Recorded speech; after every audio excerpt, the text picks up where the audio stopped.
Hey, like, comment, and subscribe. Not yet? No, we're in the beginning of the video. Oh, this is the TexAgs Rewind. Don't forget, have you promoted my show? Yeah. Since I'm promoting your show? Actually, I forgot to do it today. Promote my show. Okay, he's got a great show. What do we call it? TexAgs Watch Along. You can watch along Chris with... Taylor again and myself this week. Yeah. Been a lot of fun. You guys have done great. 2 shows so far, right? 2 shows, and people keep sending food. So, is that no your way pressure of asking? for tomorrow, yes, but we want food tomorrow. And I don't mind if you bring food to us either, unless you're one of the people who hates me on the message boards. Don't bring me food because I'm worried about it. Episode 2608. Anybody else going to participate in the show? What did we have? We had Olin on his Sunday headlines. You want to give me the next one? All Black is soccer. Yeah. Meredith is like, what are we going to do? I don't know. We had Lucci's thoughts on the game. Yes, we did. I'll do one more with you. How about that? And we had Around Aggie Land with Richard Zane. He's pretty good at what he does. He's right there. And we did the final countdown. It is TexAgs Rewind. Do you have one ready to roll? Well, I've always got to just think of something off the top of my head because I always forget where mine we're is doing terrible. this. For the record, mine sucks. Okay, here's mine. Because I think an A&M's going to win. So follow me on this. Okay. Aggies right their ship. Oh, yeah. Sink Pirates. I like it. See, this is why I should consult with you. You just did that on the fly. Do it again. Say it again. Aggies right ship. Sink Pirates. Possessive. Yeah. Apostrophe S. Pirates. That's so good. You like that? So mine's terrible. Okay. I wrote 2. All right, I wrote 2, and they're so bad. And you know what? I'm expecting the heat from Jay David and everybody else who hates me. Aggies defense does the biting, defeats the Bulldogs. After we had that conversation about the Dogs, I think it kind of fits. I kind of like that. Yeah. Did you put it DA or is it THE? No, THE. Okay. So defeats the Bulldogs. Yeah, and then the second one, because I wrote 2, because I just start writing. A&M gets back on track and beats the Pirate at his own game. They're gonna score some points this game, buddy. At least that's what I'm hoping. So do I. That's what I'm hoping. All right, let's do this. We were so depressed after the loss last week. I don't even want to. Yeah, look, the mood around town. Like I forgot what it feels like to. So when I worked in television, I think I said this before I took the job here. There's 2 things that piss. I can't say that. I think I can. Piss you off? Nah, Yeah. that upset me. You don't have to say it. I will. But there's kids. Maybe they should be at school. They should be at school. Yeah. There's things that upset me in this world, and it used to be the Oilers. Oilers, as you know, the 35-3 game. There are certain sports that just when they happen, they destroy me. I don't have the same love for the Texans. James Harden, Steve Francis, those guys ruined my love for the Rockets. But I will say Astros put me in a bad mood when they lose. But nothing puts me in a bad mood like the Aggies losing. But luckily, when I worked on the TV side in Houston, I was occupied with other sports I had to cover. So, I remember the Johnny Manziel Alabama game in 2012. I was watching it, and I'm like, I go on the set as the game is ending. I'm in the greatest mood. Like, the endorphins are kicking. I'm in a great place. But there's been some times, like UCLA, that I broke a remote, maybe at Channel 13. Don't tell anybody. Wait, Nuno, I thought at 13 y'all were told to hate A&M and you got marching orders and never, all that. Oh. Never were told that. Never. There was never anything on the teleprompter to tell Greg Bailey or myself to say anything, to pump up other schools or anything. Never had that meeting. If it happened without me. Who would have thought? Yeah. Huh. But it puts me in such a funk. But luckily I could divert my attention elsewhere and just try not to think about it. This is what we do. I live it. You live it. So we are in the funk with you. So we're in Funky Town. See, you're funny. Richard, in a very sunny yet rainy outside looking out. It looks sunny on you, my friend. I think the lighting's just good with all the clouds up here. I mean, the lights are off upstairs. I'm glad that I can actually look good for once. It takes a lot. I didn't say that. I just said it looks like this bright out there. And by the way, Richard's saying on the BCS very hotline. wet. It's very wet outside, David. So what do you got going on around Aggieland? Is there a game or something going on? Yeah, so obviously there's a football game tomorrow evening at Kyle Field. Number 15 Texas A&M taking on Mississippi State. You will want to bring your rain jackets, your rain boots to Kyle Field for that 6 o'clock kickoff. A very good chance for precipitation tomorrow. Umbrellas not allowed in Kyle Field. Remember that as you head to the game. If you're not heading to the game, 6 o'clock Central Time on the SEC Network. And if you also in football news, Texas A&M and Alabama has been announced as a 7 o'clock p.m. Central Time kickoff on CBS next week. That'll be the first time Texas A&M has ever played in the primetime slot on CBS. G. Guerrieri and company taking on number 15 Tennessee tonight at Ellis Field. 7 o'clock kickoff on the SEC Network. Plus, Hispanic Heritage Night. The first 500 fans will receive a Lost Aggies t-shirt. The Ags are looking to snap a 3-game losing streak. Volleyball and company Bird Coon at Rocky Top to face number 20 Tennessee this week. 2 matches, Saturday and Sunday. They're on a 2-game winning streak. And then, David, earlier this morning, running in the Gans Creek Classic, Eric Casares set the Gans Creek course record with a 23-minute, 36.5 second time winning the race there. Pierce Rollins, a good showing in the Pro Tennis Tour. We've got plenty more that we'll have up on the site for you later, David. Thank you so much. That is young Richard Zane here around Aggie Land. I watch people criticize Kellen Mond for his countenance on the sideline and his demeanor and his body language, all the way up through him going 9-1, 19 touchdowns, 3 picks, 65% completion percent, whatever it was. Orange Bowl 9-1, and all the way to the 3rd round draft pick. And people just trashed him at every turn for his football. Okay, they picked it apart for 4 years, and so much of it. I saw former players, some of whom weren't even very good, ripping him on social media for his body language. Guys that Kellen Mond had done much more than they had for his body language and for the look on his face when he was on the sideline, like things like that. So I've seen him do it to several players. You know, I've seen him do it to Myles Garrett at times. Like, that whole element of it is something I tend to shy away from. Because I think it's just so made up in people's heads, and they just pick it out when they're frustrated, and they'll hold it against these players in any sport.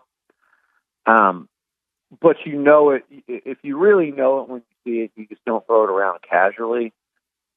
Zach has certainly given off the vibe when you're watching it in person, when you're watching it on TV, that he looks flustered. You know, I mean, there's nitpicking and trying to overanalyze things that you know nothing about, and then there's just looking at and seeing the obvious, which is you can tell when a quarterback is flustered because you can tell by what he does after the ball is snapped, and you can tell, you know, when they head over to the sideline, and I think that's been the case with Calzada, and I think he needs to just almost, David, just settle down. Settle down and know that, okay, you're going to make some bad throws today. You're going to take, you know, you're going to miss some receivers. You're going to take some sacks. You're going to have times where you don't do what you're supposed to do, but you're also going to do some good things. And if he can just be of that mentality, like, okay, I'm going to come back on the next play and make a good throw. I know what I'm supposed to do here. And yes, everyone else has to help around him. The running game, the blocking, the tight ends blocking, the receivers blocking, those guys doing a better job of getting open, catching the football. Jimbo and Dickey calling a game that I don't want to say that there's a game just to call just for him, because I think they're already trying to do that, obviously, 3 games into his starting career. But figure out what you can do to make something work in a run game, because that's the biggest thing that's going to settle him down, right, is A&M running the football with success. So that's on them to figure out how to get this run game cranked up, and that'll be the first game changer for him. But Zach has to pull his part as well. And, you know, I don't want to come down too hard on the guy. And, you know, he started his first SEC game last week, and he looked like it. I mentioned Kellen. You know what Kellen's first start was? Who it was against? Remind me. Nicholls State. They benched him 10-10 fourth quarter, or 10-7, whatever it was, fourth quarter against Nicholls State. They benched him. Couldn't get anything going offensively. He looked like he didn't know what was going on. Now, this is Zach's third start, or yesterday was his second start, Saturday's second start, third game. This will be his third start. It's his second SEC start. It's at home. It's time. It's time for him to show significant improvement Saturday. I really believe that. I don't think that's an unfair expectation. And I don't think people have been too unfair in their criticism. As long as you kind of point out, like, look, guys got the deck stacked against him pretty good, but you're the backup quarterback at Texas A&M for a reason. There's a reason Jimbo wanted you. There's a reason Kirby Smart tried to steal you away right before signing day. The talent's there. We've seen the arm. Like, this is now, it's like, okay, you got to start making plays and limiting the mistakes and being out there like, guys, I'm going to take us down the field and win this football game. I'm going to take us down the field and get us off to a hot start. Mississippi State, 2-2, taking on Texas A&M, 3-1, 0-1 in the SEC. 6 o'clock, Kyle Field, SEC Network. The Aggies are favored by 7.5. Seth? Yeah, I'm thinking we're going to win this game. I don't think it's going to be – we're going to cover, though. So A&M win, not cover, whatever that's called. Wow. I kind of want to do that same thing, but I'm not. I'm going to pick A&M to cover. I say we win by 10. Win by 10. They haven't scored more than 10. I'm hoping for a 10-0 game. That's funny. Because of that, I'm not going to pick A&M to cover. I'm going to keep winning points by picking against A&M, sadly. But for the fifth week in a row, I'm going to pick A&M to win the game. I believe the Aggies are going to win on Saturday. I just think it's going to be a struggle, and I think that's going to be what this team does until they get the offense figured out. I do think they take a step forward in that regard this week. I like the Aggies to win something in the 24-20, 21-16. Maybe the defense goes bend, don't break, forces 3 state field goals. I could see a score of something like that, 21-16-ish. Yeah, I can see that. I like the Aggies to win. I just don't think it's going to be comfortable, and it's not going to be. How about a 24? How about a little 24-16, late field goal by the Aggies? Oh yeah, 21-16, and they kicked that field goal for the breathing room late. Yeah. So small. I like it. 8-point I like win. it. How are we getting to 16 again? That's how you'll cover. We got them at 16. Like we got them at 3 field goals. That's been the MO against Mississippi State, and that's what Elko and this defense are going to have to know is if you bend, it's fine. Just don't break. Yeah. That's what LSU did last week. Yeah, I'm with you there. All right, Arkansas at number 2, Georgia. Both teams obviously undefeated, 11 a.m., Sanford Stadium. Georgia favored by 18.5. Seth? Some exciting games this week. But by the way, has there ever been such a huge spread on number 2, number 8? Anyway, just when we play Alabama. Texas A&M and Alabama every year. Well, so I'm talking anyways. I'm going with it's tough, I guess. I got to go with Arkansas. Has anyone ever told you look like Sam Pittman? So Seth Pittman over here.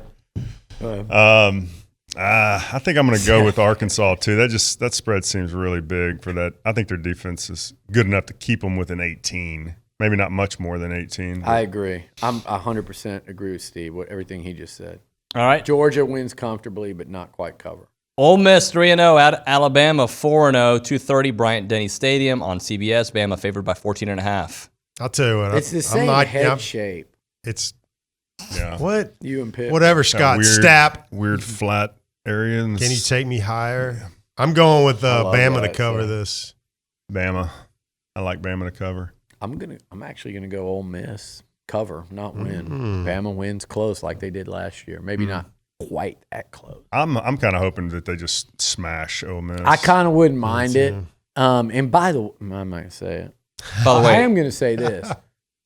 For all this quarterback and the A&M's offense looks so bad, let Matt Corral miss a few games and see what the Ole Miss offense does. With you, I mean, I know they'll still move the ball and score. That's that system, but it'll be night and day. It's not our team that's the issue. It's the few It's the injuries. pieces of the puzzle. It's the injuries hitting the place that they couldn't hit. Right. That was already the question, and then they were both decimated. O-line and quarterback. Your quarterback broke great. his leg in the second series of game 2, and your O-line hadn't had the same unit in weeks. Nuno. by the way, it's time to end your day with Double Dave's. Caller number 12, 979-693-1150. We'll hook you up with your choice of a medium pizza, half dozen pepperoni rolls, serving Aggieland since 84. Order online, doubledaves.com for curbside pickup or free delivery. That's doubledaves.com. We got to go quickly through this one. Auburn, LSU, guys. Spread. Oh, I'm sorry. I should tell Auburn. you that. 3.5. LSU. Give me LSU. You're going to trot TJ Finley back into Baton Rouge. He's going to get eaten alive. Yeah. LSU by 1,000,000. Oklahoma at Kansas State. It's 10.5 favors is OU. OU. Give me Kansas State. Give me OU, even though Kansas State's beaten them 2 years in a row. I think K-State's pretty damn bad until they get Skylar Thompson back, which I don't think he's back, is he? So, yeah. All right, last one. Number 7, Cincinnati, 3-0. Notre Dame, 4-0, 1:30, Notre Dame Stadium. It is Cincy favored by 2.5. This is not so much a Notre Dame pick as it is a slander against Cincinnati, but I'm picking Notre Dame.